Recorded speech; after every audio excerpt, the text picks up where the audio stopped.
What's going on, family? Good morning. Happy Monday. I have another great continuous reading coming out of John, now chapter 18, verses 1 through 14.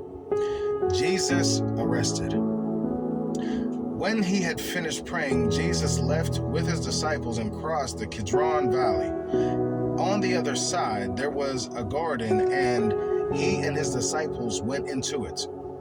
Now Judas, who betrayed him, knew the place because Jesus had often met there with his disciples. So Judas came to the garden guiding a detachment of soldiers and some officials from the chief priests and the Pharisees. They were carrying torches and lanterns and weapons. Jesus, knowing all that was going to happen to him, went out and asked them, "Who is it you want?" "Jesus of Nazareth," they replied. "I am he," Jesus said. And Judas the traitor was standing there with them. When Jesus said, "I am he," they drew back and fell to the ground. Again, he asked them, "Who is it you want?" "Jesus of Nazareth," they said. Jesus answered, "I told you that I am he. If you are looking for me, then let these men go." This happened so that the words he had spoken would be fulfilled. "I have not lost one of those you gave me." Then Simon Peter had a sword, drew it, and struck the high priest's servant, cutting off his right ear.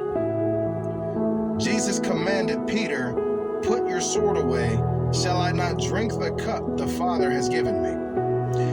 Then the detachment of soldiers with its commander and the Jewish officials arrested Jesus. They bound him and brought him first to Ananias, who was the father-in-law of Cephas, the high priest that year. Cephas was the one who had advised the Jewish leaders that it would be good if one man died for the people. Furthermore, family, in this passage, it is about Jesus' arrest in the Garden of Gethsemane. The chapter begins with Jesus in the Kidron Brook on his way to the Mount of Olives, where a friend betrays him. This was similar to a moment in David's life, when he was also betrayed by an ally while crossing the Kidron Brook. The garden setting also invokes both the beginning and the end of human history. And lastly, family, here are some key points that we can take away from this portion of Scripture. Jesus' followers are not ashamed of his cross and proclaim it with pride.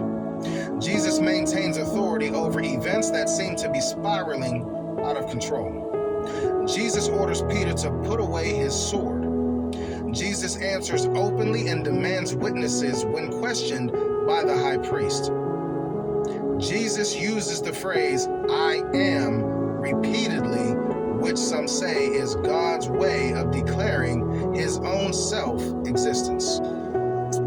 And finally, family, something I want us to go back and reference real quick before you really tune out of this is focus on the moment when Judas, the soldiers, the Pharisees, and all the people came to arrest Jesus. And then when Jesus saw them coming and they arrived, and Jesus asked, "Who is it you were looking for?" And the soldier spoke up with their chest puffed out, ready to do whatever, said, "Jesus of Nazareth." And then Jesus replied to that same soldier and said, "I am he."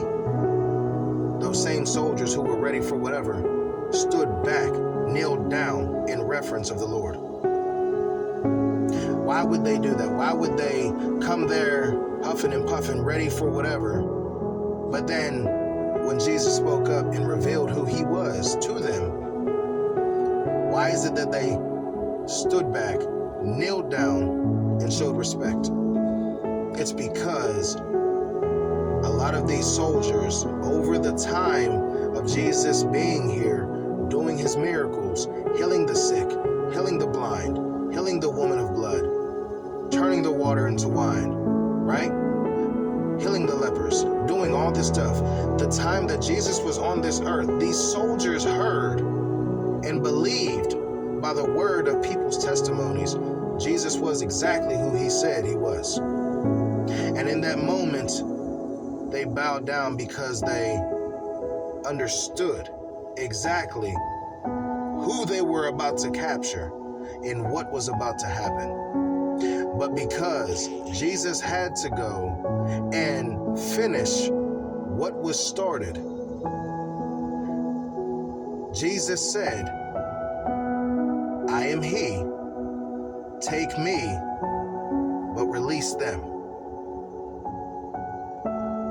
Regardless of what you're going through, regardless of what has to happen in your life, remember, Jesus took all the wrongful deeds, the punishment of sin, the wages of death on him because, number one, he wanted to be obedient to Father's word, and number two, because he loved us that much